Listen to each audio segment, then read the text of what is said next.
Assalamualaikum warahmatullahi wabarakatuh. Kita kembali lagi bertemu pada Waalaikumsalam. perkuliahan manajemen pemasaran strategik topik kelima. Pada pagi hari ini kita akan membahas tentang pengelolaan merek ya. Di mana pada topik kelima ini merupakan bagian daripada manajemen pemasaran strategik yang terkait dengan strategi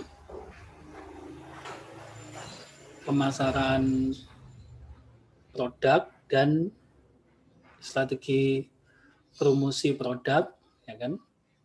Yang di dalamnya kalau kita ngomong strategi pemasaran, di situ ada strategi penetrasi pasar ya.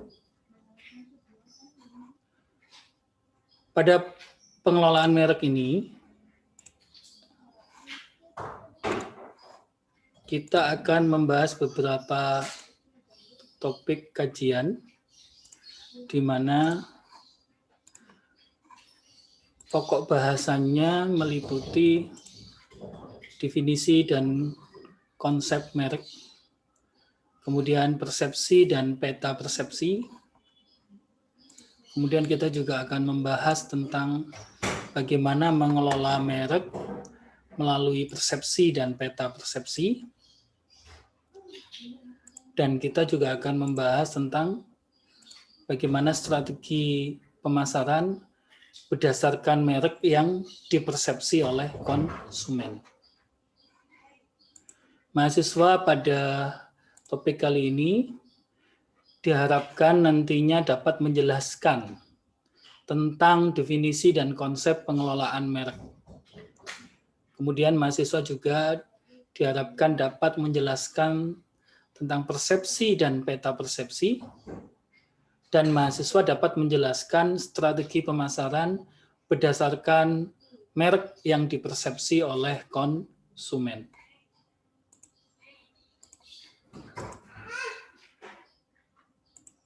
Definisi daripada merek sendiri dan konsep daripada sebuah merek, ya kan? Jadi kalau kita ngomong merek, di dalam merek itu ada nama, kemudian ada istilah, ada tanda atau lambang, ya kan?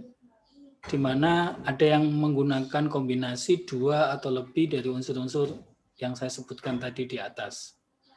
Yang kesemuanya itu dimaksudkan untuk mengidentifikasikan barang atau jasa dari seorang penjual atau kelompok penjual, ya kan? Dan yang membedakannya dengan produk pesaing. Jadi kalau kita ngomong manajemen pemasaran strategik, merek inilah yang nantinya dijadikan sebagai alat ya, untuk perang strategi bersaingnya para perusahaan. Ya. Jadi membuat sebuah merek itu harus benar-benar hati-hati. Jadi misalkan Anda punya perusahaan terus Anda bikin logo.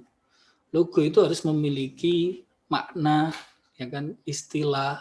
Kemudian juga logo tadi itu yang dijadikan sebagai sebuah merek itu harus benar-benar bisa mencerminkan dan mendeskripsikan apa yang menjadi tujuan dari sebuah produk yang ditujukan nantinya pastinya mau ditanamkan ke dalam benak konsumen. Jadi persepsi sendiri itu adalah sesuatu yang ada di benak konsumen yang diperoleh melalui informasi. Ya kan? Informasi ini otomatis informasi dari luar yang akhirnya menghasilkan suatu pesan tertentu, ya kan? Kemudian konsumen kemudian memposisikan produk tersebut atau memposisikan informasi tersebut yang nantinya akan menciptakan sebuah image ya, di dalam benak konsumen. Jadi kalau kita memahami di sini bahwa ternyata Anda memiliki produk yang bagus, tapi ketika Anda tidak memiliki merek yang dijadikan sebagai aspek pembeda terhadap produk pesaing, maka Anda tidak akan memiliki karakteristik atau memiliki sebuah image yang tertanam di dalam benak konsumen. Jadi merek ini amat sangat penting di dalam manajemen pemasaran strategik ya, karena dia bagian dari alat untuk memenangkan persaingan di dalam pemasaran.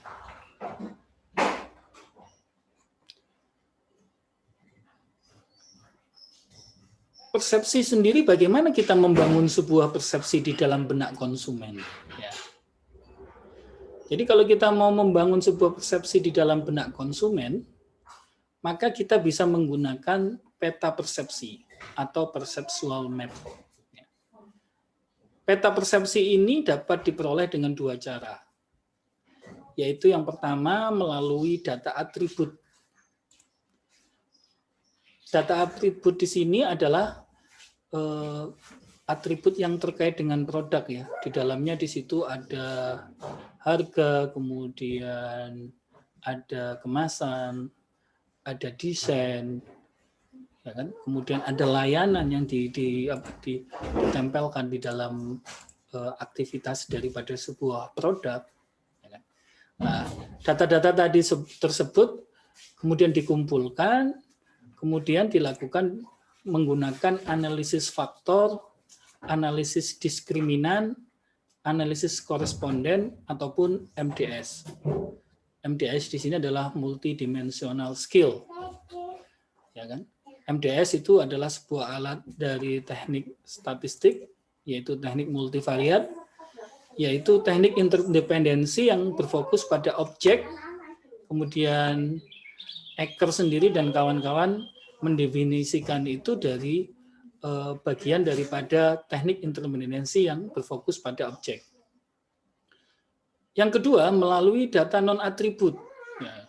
Jadi kalau yang pertama data atributnya, yang kedua ini bisa dilakukan melalui data non-atribut, di mana data itu diperoleh ya kan dengan dengan penelitian atau dengan misalnya pengelompokan tingkat kemiripan, similarity, atau penelitian terhadap tingkat preferensi, apa yang menjadi preferensi daripada sebuah produk di mata konsumen. Nah, kalau ini analisis yang bisa dilakukan, yang bisa membedakan produk terhadap tingkat kemiripan dan preferensinya ini adalah menggunakan analisis multidimensional skill. Jadi nanti ketika Anda nanti memilih untuk mengambil sebuah skripsi, makanya kenapa manajemen pemasaran strategik ini ditaruh di semester 7, ketika Anda nanti memilih skripsi di bidang pemasaran, maka Anda bisa menggunakan beberapa metode analisis untuk memutuskan pemasaran strategiknya, yakni menggunakan analisis faktor, analisis diskriminan, analisis koresponden, dan MDS. Sebuah merek akan berhasil jika mampu menyentuh konsumen dan berorientasi kepada kebutuhan dan keinginan konsumen. Jadi merek itu tidak hanya sekedar sebuah logo atau tulisan atau gambar atau warna, ya. Tapi logo, tulisan atau gambar atau warna tersebut itu harus benar-benar bisa menyentuh konsumennya dan benar-benar mewakili bahwa itu adalah merupakan kebutuhan dan keinginan konsumen. Ya. Jadi salah satu contoh misalnya kalau kita misalkan sebuah, ya contohnya misalkan Narotama misalkan begitu. Nah, Narotama memiliki logo merek, di situ ada warna kuning, ada warna biru, ada Pro Patria. Nah, itu sebetulnya mewakili daripada visi, tujuan, ya kan, dan misi yang dikehendaki oleh para pendiri Universitas Narotama pada saat itu. Dan visi misinya itu juga dikaitkan dengan apa yang menjadi kebutuhan dan keinginan konsumen, stakeholder, ya kan, dalam hal ini adalah masyarakat. Makanya ada beberapa di dalam logo itu yang mengandung istilah bahwa melalui Pro Patria, cinta tanah air, Universitas Narotama menginginkan atau melaksanakan fungsinya melalui mencerdaskan kehidupan bangsa melalui pendidikan tinggi. Jadi itu ada artinya dari sebenarnya. Jadi nggak sekedar merek saja ya, nggak sekedar logo saja. Makanya kalau kita tahu bahwa perusahaan-perusahaan, universitas dan lain-lain ketika ada logo mesti ada penjelasan daripada logo tersebut dari lambang-lambang yang ada di dalam logo tersebut. Nah, sebuah merek itu sendiri itu harus di-awareness dan di-accepted oleh konsumen. Maka dari itu White dan Warner berpendapat bahwa sebelum seseorang itu menyukai suatu barang, ia akan mengalami 2 tahap dalam proses kejiwaannya, yaitu yang pertama adalah awareness. Jadi awareness ini adalah merupakan tahap awal di mana seseorang sadar akan hadirnya sesuatu, baik itu yang berupa produk atau jasa, yang diharapkan, diinginkan oleh konsumen dapat memuaskan kebutuhan mereka gitu. Jadi ini perusahaan perlu melakukan pada tahap pertama itu adalah awareness terhadap merek. Pada awareness terhadap merek itu ketika nantinya masyarakat atau konsumen sudah sadar akan kehadiran sebuah merek, maka tahap yang kedua baru kemudian konsumen akan melakukan acceptance. Ya, acceptance ini konsumen biasanya dia akan acceptance jika dia telah berkali-kali membeli merek tertentu dan merek tersebut telah memberikan kepuasan kepada mereka, maka setelah merek tersebut itu memberikan kepuasan sesuai dengan apa yang diharapkan oleh konsumen ketika dia membeli sebuah produk dengan merek tertentu tersebut, maka dia akan memiliki sebuah kesetiaan terhadap merek tersebut. Nah, setiap orang memang di dalam proses untuk awareness dan acceptance terhadap merek itu memerlukan waktu yang berbeda-beda, ya kan? Di mana waktunya ini juga ditentukan oleh keberadaan daripada merek tersebut itu merupakan sebuah produk atau jasa yang dibutuhkan setiap hari atau sebuah produk atau jasa yang dimana frekuensi pembeliannya itu cukup tinggi.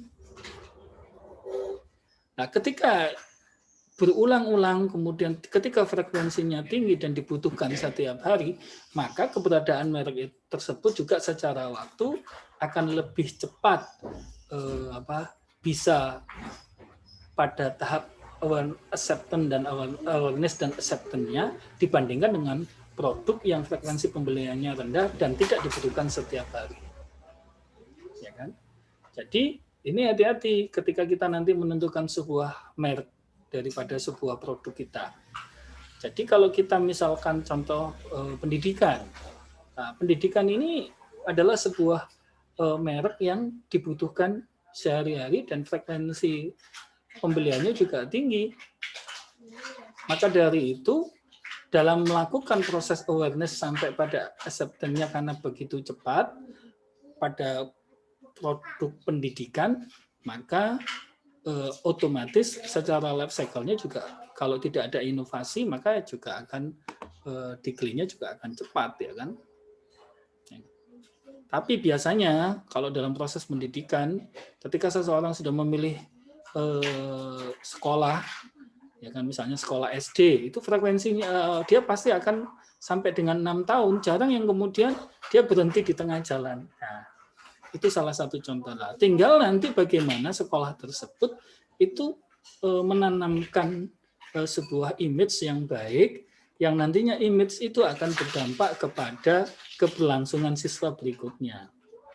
Makanya sebetulnya kalau kita ngomong di proses pendidikan, maka proses pembelajaran dan output daripada hasil belajar itulah yang nantinya akan menjadi titik tumpu daripada keberlangsungan hidup sebuah perusahaan atau sebuah pendidikan. Ya.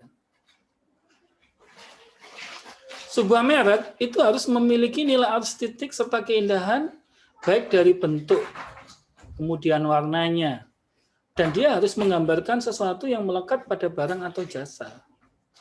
Ya kan? Jadi misalkan kalau kita mau menggambarkan sebuah merek, salah satu contoh air mineral, ya kan? Maka warna-warna yang ada di dalam air mineral itu harus mencerminkan sesuatu yang higienis, kemudian kejernihannya, kemudian sudah bisa menggambarkan, konsumen dengan melihat itu sudah bisa menggambarkan kesegarannya. Nah, itu akan membantu konsumen untuk bisa menciptakan sebuah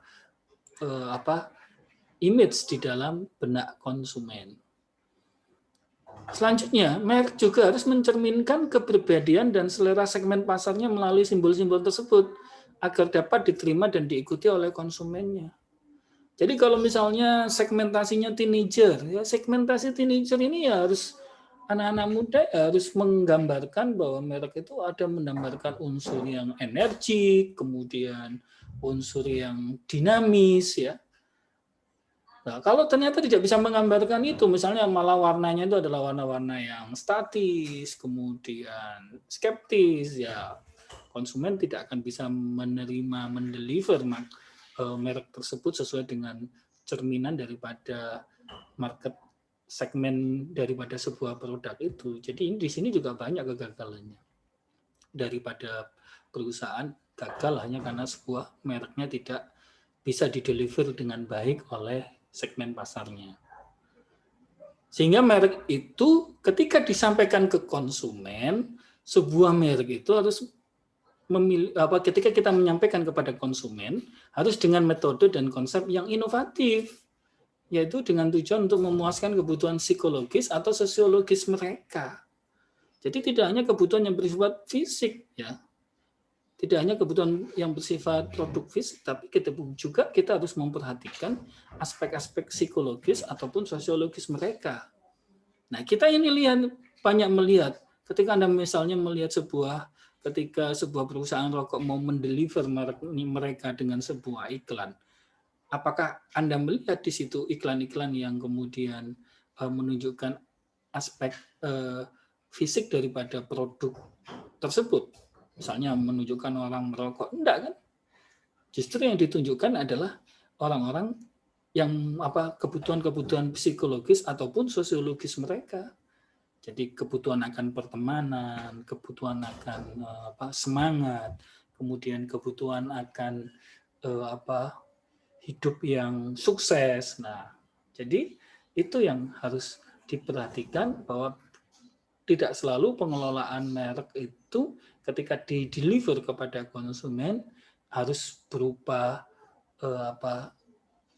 fisik daripada produk itu, tetapi lebih ke arah psikologis dan sosiologis yang mewakili daripada keberadaan segmentasi dari produk dari sebuah merek tersebut.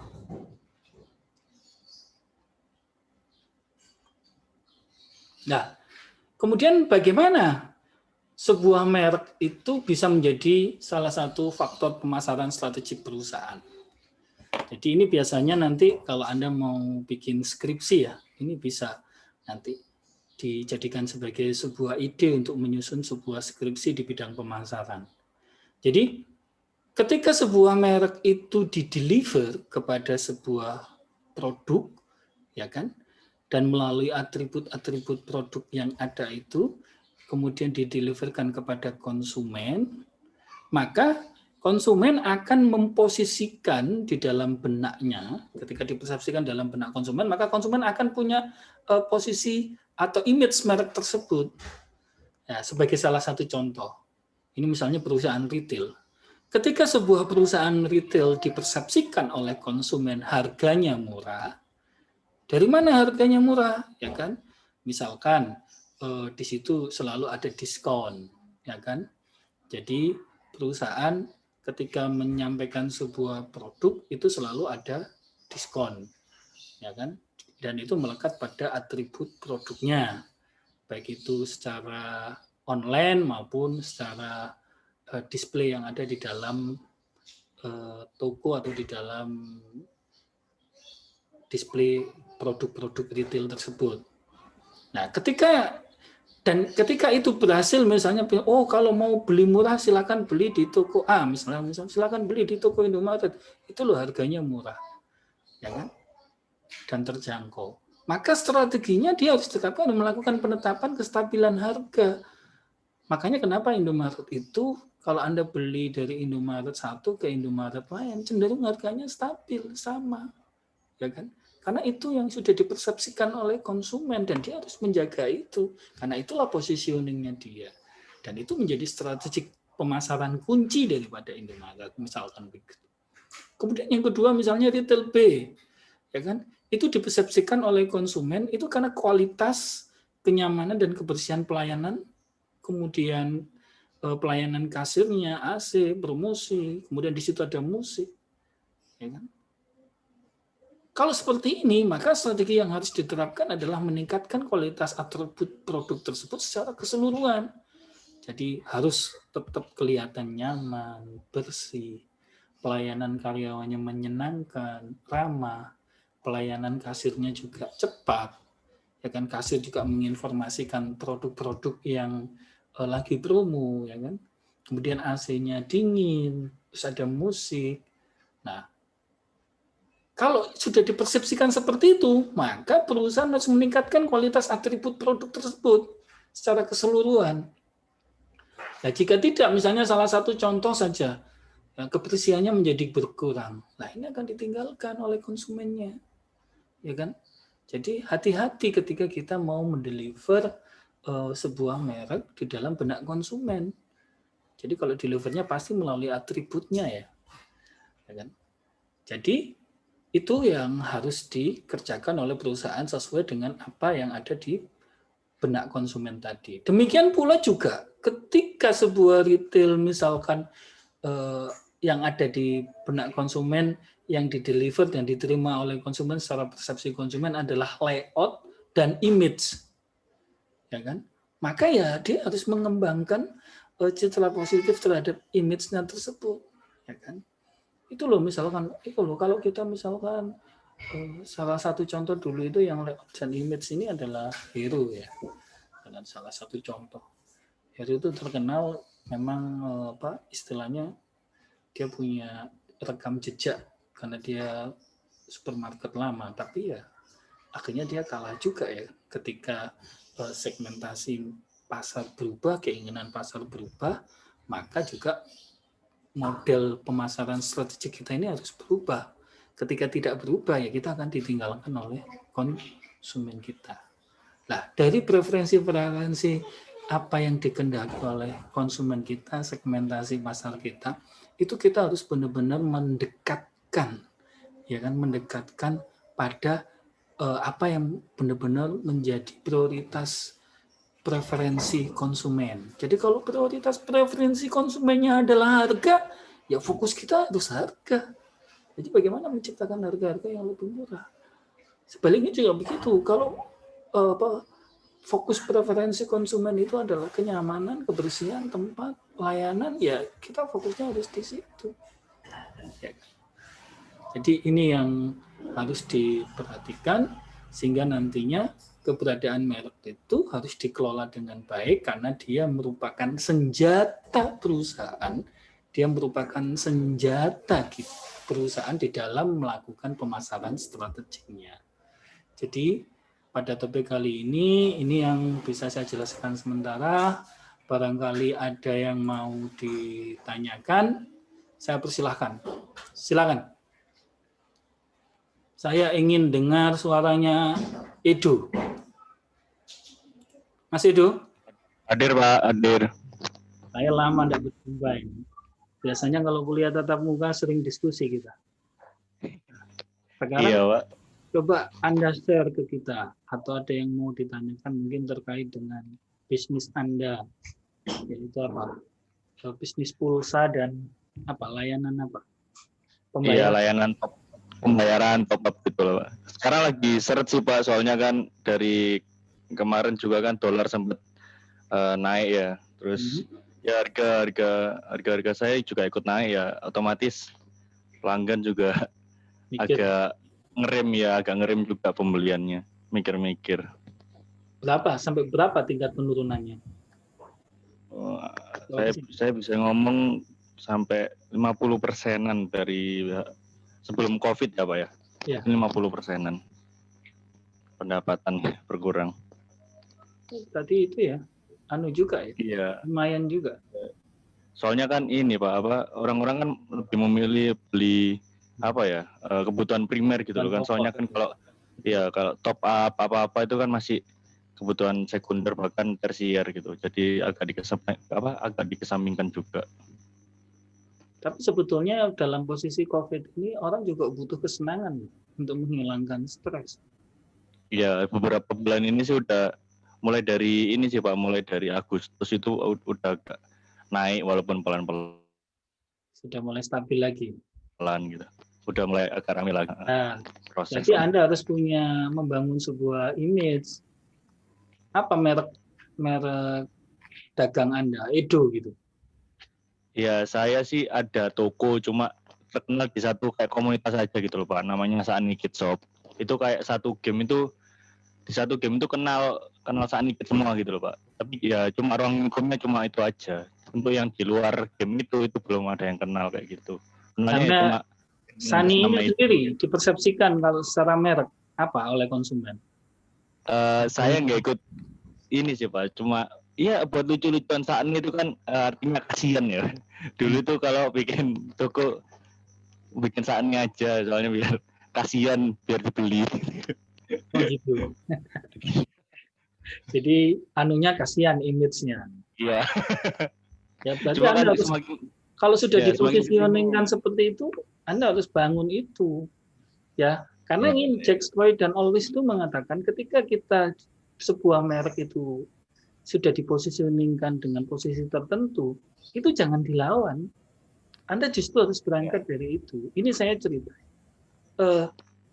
Pada saat Presiden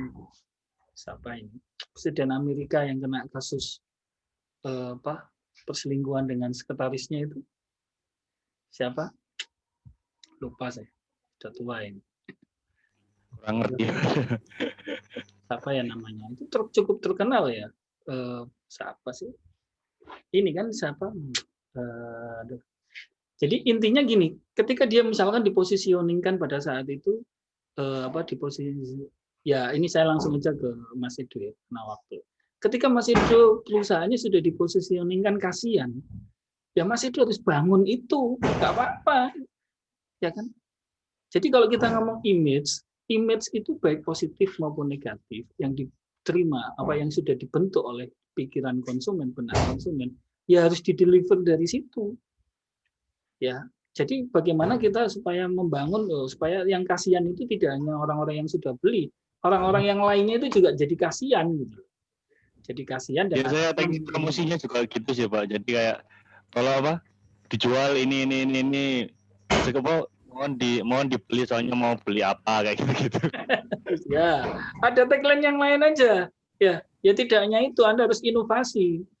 Jadi harus inovatif. Jadi Anda memiliki beberapa tagline yang banyak, tapi semuanya itu merujuk pada tema kasihan. Itu. Ini misalkan ini aku habis diputus oleh pacar saya gara-gara aku tidak bisa membelikan dia sepatu karena jualanku tidak laku, misalkan begitu. Tolong dibeli jualanku. Nah, gitu kan bisa itu salah satu contoh itu. Ya itu dikembangkan. Jadi yang sudah dipersepsi di posisi di image konsumen itu yang harus dibangun, dikembangkan. Ya kan? Ya banyak yang kita tahu kan kenapa orang bisa terkenal kalau contohnya dulu Mbah Surip ya. Mbah Surip itu kan dipersepsikan orang yang easy going. Dia pokoknya melakukan sesuatu yang dia suka. Rambutnya gimbal, tidak mandi, tidak. Tapi dia bertahan dengan image itu. Nanti kalau Anda sudah bertahan dengan sebuah image, Anda jangan khawatir. Kalau Anda konsisten melakukan itu Anda hanya menunggu waktu saja untuk mendapatkan hati konsumen dan konsumen akhirnya membeli produk Anda.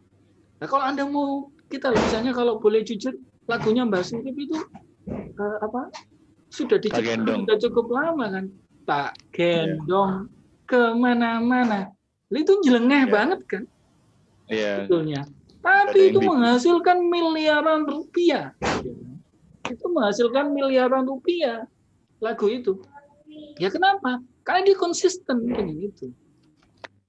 Jadi Anda nggak usah takut atau nggak usah minder ketika Anda dipersepsikan, diimage-kan negatif oleh konsumen Anda atau oleh orang lain atau oleh pasar Anda.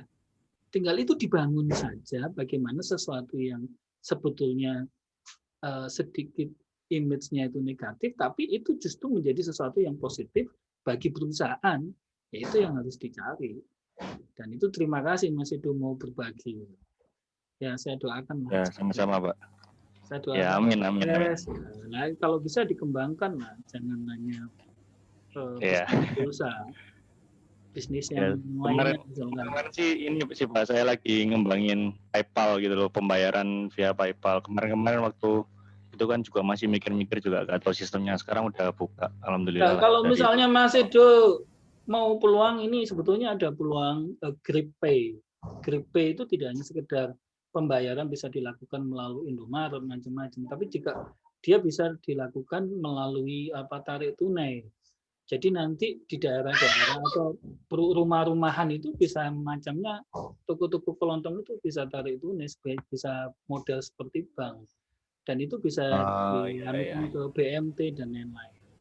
Nah, kalau misalnya teman-teman yang di rumah itu bisa kayak gitu, nah nanti kalau mau tak konekkan, tak kasih nomornya nanti, bilang dari Pak Arasi, katanya ada peluang bisnis untuk saya. Nanti tak prolog dulu, kalau Mas itu mau nanti. Ya. Kebetulan itu yang menangkan kan teman-teman dari Jakarta, dari orang-orang IT, teman-teman saya yang bergerak di bidang IT dan finansial. Nah, mereka kemarin memang butuh untuk pengembangan cabang pasarnya dia. Nah, kalau Mas itu minat sesuai dengan karakteristik pelanggannya kan bisa dimasukkan itu nanti. Ini lebih, iya silakan, monggo. Nanti saya kasih kontaknya, Anda bisa minta produk knowledge-nya ke dia, barangkali bisa cocok kan, bisa sukses. Saya ikut berbahagia juga ini. Amin. Tugasnya dosen itu kan juga tidak hanya sekedar mengajar, tapi juga kalau ada peluang ya diberikan kepada mahasiswa sesuai dengan topik pembelajarannya. Baik, mungkin yang lain. Nah, ini mintanya ditunjuk-tunjuk ya. Saya Mbak Elsa. Iya, ini selama tidak bertemu ini. Mbak Elsa, hadir? Iya, Pak. Nah, ada yang ditanyakan, Mbak Elsa? Sudah lama nggak dengar suaranya ini? Enggak, Pak. Hari ini Edo aja yang ngomong. Mbak Elsa kerja di mana? Saya dulu part time sih dulu, Pak, tapi sekarang udah enggak karena lagi pulang kampung. Nah, di kampung ada peluang apa itu? Kenapa, Pak? Di kampung ada peluang apa itu yang bisa dikerjakan di sana? Lebih ke online sih, Pak. Pekerjaannya lebih ke toko online gitu, Pak. Soalnya di sini kan barangnya mahal-mahal kan, Pak. Jadi kalau datang dari Jawa tuh kan barangnya lebih murah. Jadi lebih ke jualan online kayak baju kayak begitu, Pak. Soalnya di sini mahal-mahal banget kayak gitu. Baju, sepatu ya. Iya, benar banget. Lebih ke barang-barangnya kayak gitu. Nah, itu kemarin yang masuk ke studio podcastnya siapa David Corbuzier itu jualan panci itu omsetnya sehari miliaran itu. Hanya jualan panci ya? Oh enggak, Pak. Saya enggak jualan panci, Pak. Ya apalah, maksud saya itu kan jualan panci saja omsetnya bisa miliaran dan dia hanya pemasaran online saja. Ya kan? Iya, benar. Apalagi kalau Anda jualan baju, jualan. Tapi ketika saya mendengarkan penjelasannya dia, ternyata kata kuncinya bahwa kalau kita mau bisnis online, itu kita harus punya toko online, gitu loh. Nah, toko online-nya berupa website, gitu loh. Dan website kita harus menampilkan display yang menarik. Kemudian website kita di situ juga ada e-commerce. Nah, sudah bikin itu belum, Mbak? Saya main ke IG sih, Pak. IG sama Facebook. Jadi kalau untuk kayak web begitu saya belum buat. Tapi kalau untuk IG sama Facebook, memang saya lebih gencarkan di situ, Pak. Gitu. Iya, karena memang temennya lebih banyak di situ. Jadi lebih fokus dulu ke situ karena kan baru awal banget gitu, Pak. Ya, kalau berarti kan strateginya fokusnya pada harga atau keunikan? Fokusnya ke harga, Pak. Ke harga ya, harganya harus lebih murah Iya. dibandingkan dengan pesaing. Oke. Iya, benar. Baik, ini ada pertanyaan dari Muhammad Rizal ya. Sorry, siapa ini? Ya, ini dari Muhammad. Ya, dari Muhammad Rizal ya. Betul, Mas Rizal. Jika ada citra brand terhadap customer yang dilakukan perbaikannya apa ya, Pak? Ya kan, kebetulan saya di bidang supplier bahan sayur, pernah ada miskomunikasi sehingga ada efek kurang percaya owner resto terhadap brand saya. Padahal sebenarnya miskomunikasi terjadi pada pihak internal. Ya. Jadi begini ya, ketika kita misalnya ada sesuatu yang misbrand ya, jadi ketika ada sesuatu yang defects, entah itu karena faktor komunikasi ataupun faktor-faktor yang lain, maka yang harus kita lakukan adalah, ya sebetulnya kita bisa saja kan kita tidak salah, tapi apapun itu yang pertama kita harus lakukan adalah kita minta maaf, ya kan, kepada konsumen tersebut, kepada pelanggan kita tersebut. Kemudian yang kedua, karena kita berbuat salah, ya kita harus ada gimmick-gimmick, gitu loh. Tapi ketika kita menjelaskan kenapa kita bisa melakukan kesalahan itu, ya kita harus jelaskan, gitu loh. Meskipun kita tidak salah, loh, kadang-kadang kita tidak salah. Ini pernah dilakukan siapa sih yang namanya presiden, ya kan? Jadi ketika dia diisukan selingkuh, ya karena dia image masyarakat sudah begitu, dan pada saat polling pemilihan presiden dia itu nilainya udah jatuh banget. Kemudian salah satu ahli strategi marketingnya dia mengatakan meminta dia untuk mengakui saja dan bersama istrinya, kemudian istrinya disuruh menerima itu, ya kan, dan akhirnya mereka berjanji ke depan mereka akan menjadi keluarga yang baik dan bahagia. Itu langsung pollingnya meningkat dan dia menjadi presiden lagi, untuk presiden yang kedua kalinya. Nah, terkait dengan ini juga mungkin bisa dilakukan hal-hal yang sama. Jadi Anda harus menemukan siapa yang menjadi pemutus di resto tersebut, ya kan? Belum tentu owner yang memutus ya, bisa jadi nanti bagian pembelian atau yang lainnya. Jadi Anda harus cari itu. Ketika Anda temukan, Anda harus lihat bagaimana posisinya dia, apa yang menjadi preferensi daripada dia, sehingga dia nanti bisa membantu Anda untuk